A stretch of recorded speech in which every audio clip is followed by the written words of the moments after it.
नमस्कार दोस्तों, कैसे हैं आप सभी। आशा करते हैं आप सभी स्वस्थ होंगे, मस्त होंगे और आपकी स्टडी भी अच्छी चल रही होगी। दोस्तों, हमारी एक सीरीज चल रही थी उत्तराखंड वीएसएनए की एमसीक्यू सीरीज, जिसकी आज हम 30वीं क्लास करने जा रहे हैं। दोस्तों, आज की इस क्लास में हम उत्तराखंड में ब्रिटिश शासन प्रशासन से संबंधित पहली क्लास को पढ़ेंगे।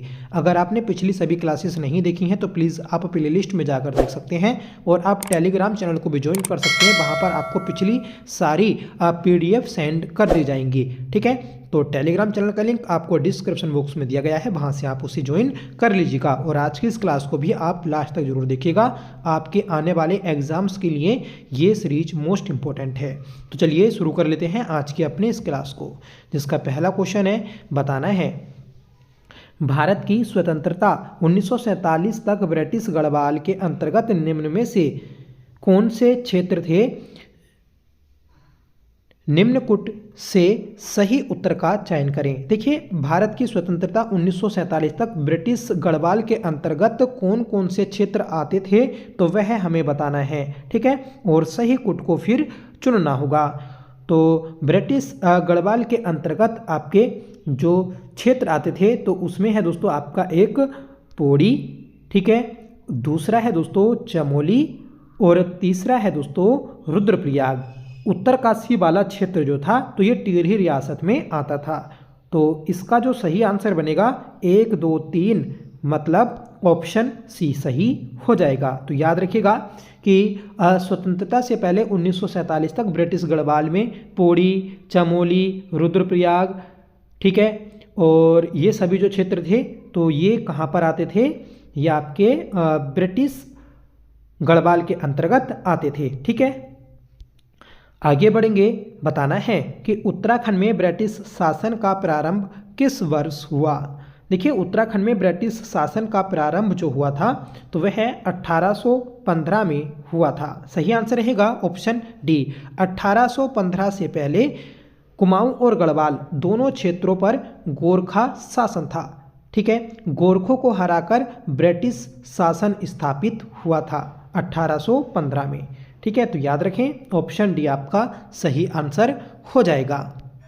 अगला प्रश्न है, ब्रिटिश शासन लागू होने के बाद गढ़वाल कितने भागों में विभक्त हुआ था। सही आंसर रहेगा ऑप्शन ए 2। ठीक है, तो 2 भागों में विभक्त हुआ था।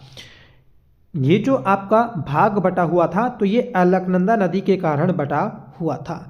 अलकनंदा से पूर्वी जो भाग था तो वह अंग्रेजों का अधिकार होने के कारण ब्रिटिश गढ़वाल कहलाया, और जो पश्चिम का क्षेत्र था तो ये आपका टिहरी रियासत कहलाया। ठीक है, तो अलकनंदा से पश्चिमी भाग में टिहरी रियासत स्थापित हुई और पूर्वी भाग में दोस्तों ब्रिटिश गढ़वाल स्थापित हुआ था। आपसे क्वेश्चन भी बन जाएगा कि ब्रिटिश शासन लागू होने के लिए किस नदी को आधार बनाया गया था, तो यह आपका अलकनंदा नदी को आधार बनाया गया था। ठीक है, आगे बढ़ेंगे। बताइएगा कि गढ़वाल के विभाजन के बाद अलकनंदा नदी के पूर्व वाले भाग को क्या कहा जाता था।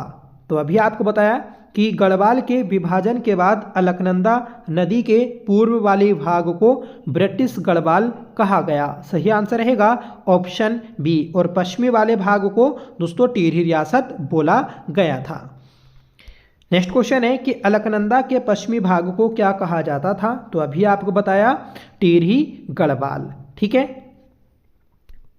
नेक्स्ट क्वेश्चन है कि अंग्रेजों ने सर्वप्रथम किस स्थान पर भांग की फैक्ट्री खोली थी। देखिए, अंग्रेजों के द्वारा उत्तराखंड में जो भांग की फैक्ट्री खोली गई तो वह काशीपुर में खोली गई थी 1809 ईस्वी में। ठीक है, तो ऑप्शन सी आपका सही रहेगा। और ये किसके द्वारा खोली गई थी तो ये आप प्लीज कमेंट बॉक्स में बताइएगा। ठीक है, देखिए, ब्रिटिश सरकार ने गढ़वाल में प्रारंभिक प्रशासन जो व्यवस्थित किया तो वह दोस्तों विलियम फ्रेजर के दायित्व में किया था। ठीक है, क्योंकि 1811 के समय जब सुदर्शन शाह बरेली में प्रवास करता है तो उसने W फ्रेजर को एक आपका चंडी क्षेत्र और एक आपका दून क्षेत्र, ये दोनों क्षेत्र क्या थे, ये बेच दिए थे। ठीक है, किसे बेचे थे? तो डब्ल्यू फ्रेजर या फिर विलियम फ्रेजर को बेच दिए थे। ठीक है, उसी के बाद से अंग्रेजों का इस वाले क्षेत्र में जो नींव थी तो वह पड़ने लग गई थी। आगे बढ़ेंगे, बताइएगा कि निम्नलिखित में से किसके नेतृत्व में 1815 ईस्वी में अंग्रेजों ने कुमाऊं के अल्मोड़ा को प्राप्त किया?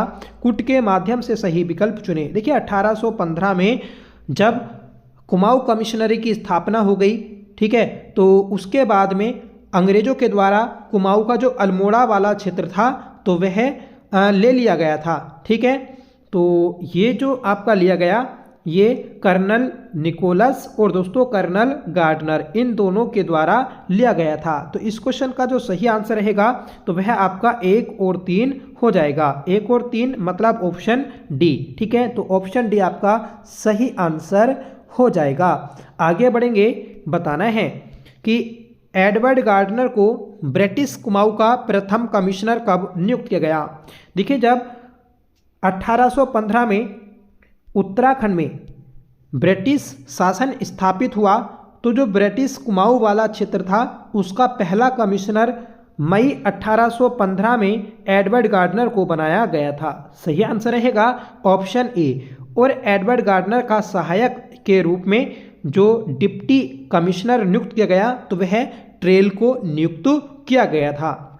नेक्स्ट क्वेश्चन है कि 1825 से 1842 ईस्वी तक किस जनपद के कमिश्नर ने टिहरी रियासत में ब्रिटिश एजेंट के रूप में कार्य किया था? देखिए 1825 से 1842 तक देहरादून के कमिश्नर ने टिहरी रियासत में ब्रिटिश एजेंट के रूप में कार्य किया था। तो याद रखें ऑप्शन बी आपका सही आंसर रहेगा। आगे बढ़ेंगे कि किस वर्ष कुमाऊं कमिश्नर का पद स्वयं में उच्च न्यायालय बन गया था? देखिए पहले क्या होता था कि स्टार्टिंग में अगर कोई विवाद होता था तो उसकी सुनवाई लंदन या फिर दोस्तों कोलकाता में होती थी। ठीक है, फिर उसके बाद क्या हुआ कि जब कुमाऊं कमिश्नरी बनी तो कुमाऊं कमिश्नर जो होता था तो वह स्वयं सुनवाई करने लगा था। मतलब कुमाऊं कमिश्नरी का पद स्वयं में उच्च न्यायालय बना दिया गया था। तो ये कब बनाया? 1864 में। 1864 में दोस्तों काफ़ी सारी चीज़ें हुई हैं। एक हम बोलेंगे कि 1864 में आपकी भारतीय वन विभाग की स्थापना की गई थी। 1864 में एक महिला आती है दोस्तों, ठीक है, जिसके द्वारा नैनीताल में विदेशी आलू लगाया गया था। ठीक है, महिला का नाम आता है दोस्तों आपका हैरी बर्जर। ठीक है, तो हैरी बर्जर जो महिला थी उसके द्वारा नैनीताल में 1864 में विदेशी आलू भी लगाया गया था। ठीक है, और 1864 में ही दोस्तों विल्सन कॉटेज की भी स्थापना की गई थी उत्तरकाशी में। तो ये सभी चीज़ें हैं 1864 में, याद रखें। आगे बढ़ेंगे कि निम्न कथनों पर विचार कीजिए। देखिए पहला कथन है आपका कि गैर विनियमित क्षेत्र मतलब नॉन रेगुलेशन जो क्षेत्र होता था, एरिया होता था, तो वह क्षेत्र होता था जहां बंगाल प्रेसिडेंसी या फिर बंगाल के गवर्नर जनरल के अधिनियम पूर्ण रूप से लागू नहीं किया जा सकते थे। तो सही बात है दोस्तों, ये नॉन रेगुलेशन क्षेत्र था। ठीक है, यहाँ पर बंगाल प्रेसिडेंसी के कोई भी नियम कानून नहीं लागू हो सकते थे। इसके लिए अलग से कमिश्नर की नियुक्ति की गई थी। ठीक है, तो गैर विनियमित प्रांतों में जिलों के मुखिया को डिप्टी कमिश्नर कहा जाता था। सही बात है दोस्तों। ठीक है, जो जिले होते थे गैर विनियमित क्षेत्रों के, तो वहां पर डिप्टी कमिश्नर होता था। तो दोनों ही कथन आपके सही हैं, तो ऑप्शन सी सही आंसर हो जाएगा। ठीक है, आगे बढ़ेंगे कि उत्तराखंड के तराई क्षेत्र में भूमि संबंधी सीलिंग कानून कब लागू हुए थे? देखिए उत्तराखंड के तराई क्षेत्र में भूमि संबंधी जो सीलिंग कानून थे तो ये 1972 में लागू हुए थे। तराई क्षेत्र या फिर तराई जिले की स्थापना 1842 में लूसिंगटन के समय हुई थी। इस चीज को भी नोट करिएगा।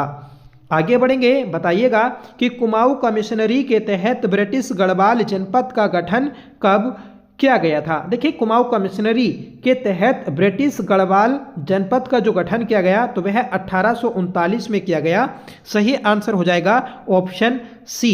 ठीक है, देखिए हुआ क्या था कि जब 1815 में कुमाऊं कमिश्नरी की स्थापना हुई, ठीक है, तो उस समय कोई भी जिला नहीं था, पूरी एक कुमाऊं कमिश्नरी थी, ठीक है। बाद में दोस्तों 1839 में ब्रिटिश गढ़वाल की स्थापना की गई थी एक जनपद के रूप में, ठीक है। फिर ये आगे बढ़ता रहेगा, फिर उसके बाद में आपका 1854 में कुमाऊं मंडल की स्थापना होती है, ठीक है।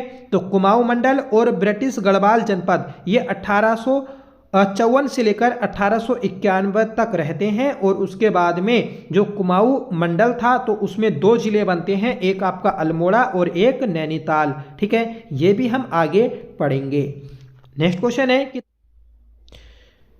तराई जिला किस वर्ष गठित हुआ था। देखिए तराई जिला जो गठित हुआ तो ये 1842 में गठित हुआ था। सही आंसर रहेगा ऑप्शन ए। तो इंपॉर्टेंट क्वेश्चन है, याद रखें। 1842 में तराई जिला जो बना तो ये लूसिंगटन के समय बना था। लूसिंगटन का टाइम पीरियड 1838 से लेकर 1848 तक रहता है, ठीक है। इसके समय दोस्तों काफ़ी सारे कार्य हुए थे, ठीक है।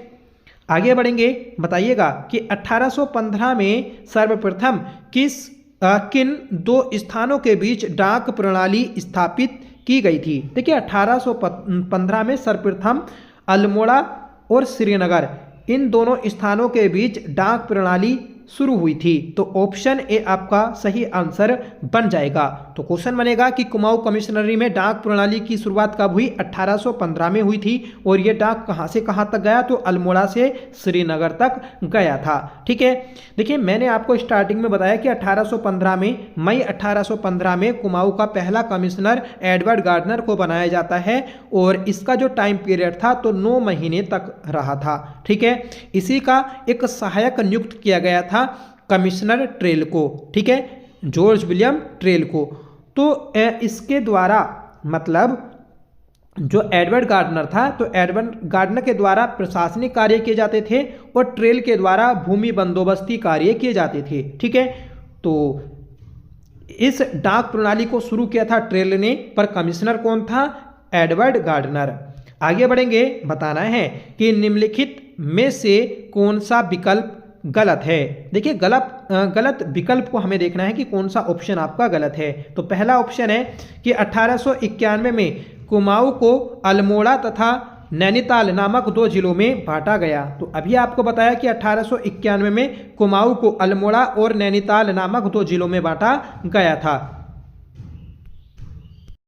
1854 से लेकर 1891 तक कुमाऊं कमिश्नरी में कुमाऊं एवं पौड़ी गढ़वाल जिले शामिल थे।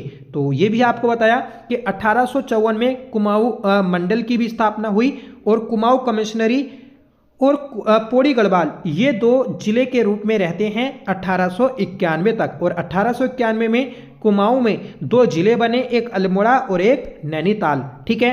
1815 ईस्वी में कर्नल गार्डनर एवं गोरखा शासक बमशाह के मध्य एक संधि हुई थी। सही बात है, ठीक है। तो ये भी आपका सही हो जाएगा।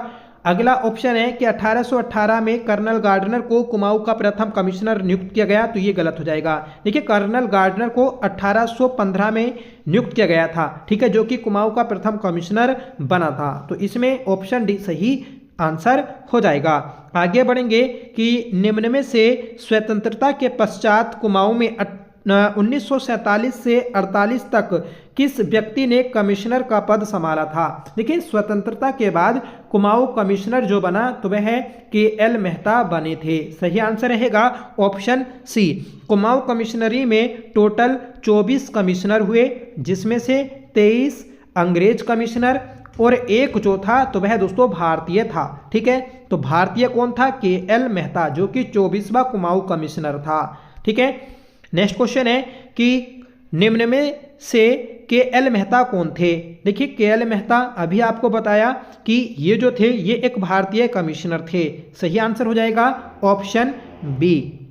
अगला प्रश्न है कि ब्रिटिश कुमाऊं कमिश्नर के रूप में 1943 से 1947 तक किसका कार्यकाल रहा।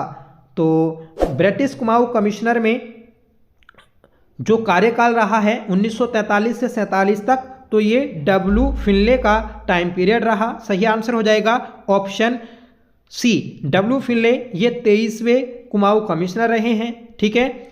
और हेनरी रैमजे ये 6ठे कुमाऊं कमिश्नर रहे हैं और 5वें बेटन कुमाऊं कमिश्नर रहे। और के.एल. मेहता ये अंतिम और एकमात्र भारतीय कुमाऊं कमिश्नर जो कि 24वें कुमाऊं कमिश्नर रहे।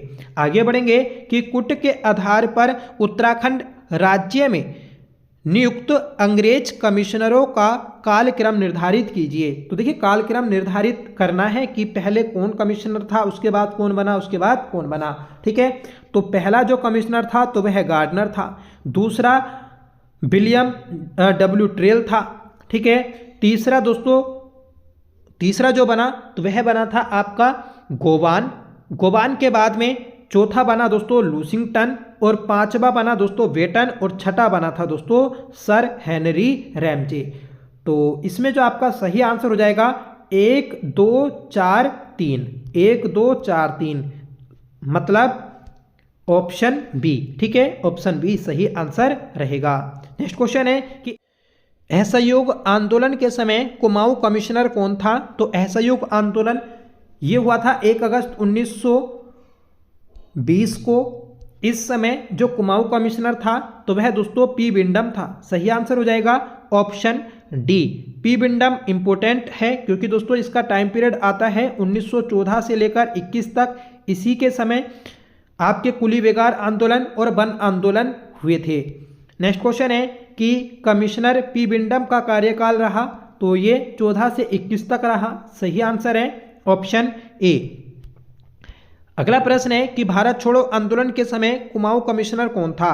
देखिए आपसे पूछा जाएगा कि किस आंदोलन के समय कौन कुमाऊं कमिश्नर था। तो आपको याद रखना है कि भारत छोड़ो आंदोलन जब 1942 में हुआ तो इस समय जो कुमाऊं कमिश्नर था तो वह था दोस्तों आपका जेसी एक्टन। और जेसी एक्टन के बाद में डब्ल्यू फिनले कुमाऊं कमिश्नर बनता है जो कि 43 से 47 तक रहता है, ठीक है। 1943 से 47 तक जो कि 23वां कुमाऊं कमिश्नर और दोस्तों अंतिम अंग्रेज कमिश्नर था। 22वां था दोस्तों जेसी एक्टन जिसके समय भारत छोड़ो आंदोलन की घटना घटी थी। जेसी रोस इसी के समय 1885 में कांग्रेस की स्थापना हुई थी, ठीक है। और ये फिशर जो है तो ये आपका 7वां कुमाऊं कमिश्नर है जो कि रैमजे के बाद में कुमाऊं कमिश्नर बनता है 1885 में। आगे बढ़ेंगे कि गलत विकल्प का चयन करें। तो एक साइड आंदोलन दिए हैं, दूसरी साइड कुमाऊं कमिश्नर। तो भारत छोड़ो आंदोलन जेसी एक्टन के समय हुआ था 1942 में, सही बात है। असहयोग आंदोलन पी विंडम के समय 1920 में हुआ था, ये भी सही है। कुली बेगार आंदोलन इबटसन के समय हुआ था तो ये गलत हो जाएगा। ये भी दोस्तों पी विंडम के समय ही 1921 में हुआ था, ठीक है। तो कुली बेगार प्रथा को जो खत्म किया था तो वह पी विंडम के समय खत्म किया गया था। सरयू नदी में कुली बेगार प्रथा के रजिस्टर को फाड़कर फेंक दिया गया था, ठीक है। तो इस क्वेश्चन का जो सही आंसर है ऑप्शन सी रहेगा। आगे बढ़ेंगे, स्वदेशी आंदोलन के समय रहे कुमाऊं कमिश्नर कैंपबेल का कार्यकाल कब से कब तक था। तो स्वदेशी आंदोलन के समय जो कुमाऊं कमिश्नर थे तो वह कैंपबेल थे और कैंपबेल का कार्यकाल 1906 से 14 तक आता है। सही आंसर रहेगा ऑप्शन ए। तो दोस्तों ये थी हमारी आज की क्लास जिसमें हमने लगभग 25 प्रश्नों को देखा जो कि ब्रिटिश शासन प्रशासन से संबंधित हैं। ये आज की हमारी क्लास जो थी बीएस नेगी की 30वीं क्लास थी। आई होप क्लास आपको पसंद आई होगी। हम दोस्तों पूरी बीएस नेगी को करेंगे, ये हमारा टारगेट है, ठीक है। लगातार दोस्तों हम क्लास अप कर रहे हैं। हमारी जिला सीरीज की भी क्लास आ रही है। आज हमारा नया जिला आया था, ठीक है। अगर आपने वह क्लास नहीं देखी है तो प्लीज़ आप उसे भी ज़रूर देख लीजिएगा। जिसके पास जिला सीरीज के नोट्स नहीं हैं तो वह हमारी सीरीज के